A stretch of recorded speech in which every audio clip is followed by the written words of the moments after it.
വയനാട്ടിലെ നൂൽപ്പുഴ ഒന്ന് പോയി വരുന്ന സമയത്ത് ഒരു സംഭവം കണ്ട്, അതായത് മുള കൊണ്ടും ഈ പറഞ്ഞ ഓല കൊണ്ടൊക്കെ കൊട്ട ഒക്കെ ഉണ്ടാക്കുന്ന ആൾ ടീമിനെ ഒന്ന് കാണാൻ നിങ്ങൾക്ക് ഇതുണ്ടോ? ഇതൊക്കെ വരുന്നത് ഇതൊക്കെ മുളയുടെ കൊണ്ടല്ലേ ഇതല്ലേ?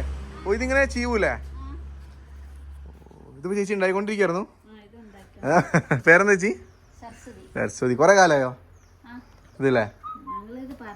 പാരമ്പര്യമായിട്ട് ചെയ്യുന്ന? ഓ ഗ്രേറ്റ്. ഇതിപ്പോ ഉണ്ടാക്കി ഏകദേശം പകുതിയായി നിൽക്കുക.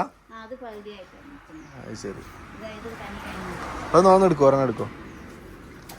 ഓ ഇത് പൊളിയാണല്ലേ. ഫുഡ് ബാസ്ക്കറ്റ് പോലൊക്കെ ഉണ്ട് അല്ലേ ബ്രോ? കുറേ സാധനങ്ങൾ ക്യാരി ചെയ്യാൻ പറ്റും. പിന്നെ ഇവിടെ ഇതുണ്ട്. ഇത് എന്തിനു യൂസ് ചെയ്യുന്ന ചേച്ചി വലുത്? ആ നമ്മൾ തുണിയൊക്കെ ക്യാരി ചെയ്ത് വെക്കില്ലേ, അതന്നെ സംഭവം. ഇത് പൊളിച്ചേട്ടാ, അടിപൊളി.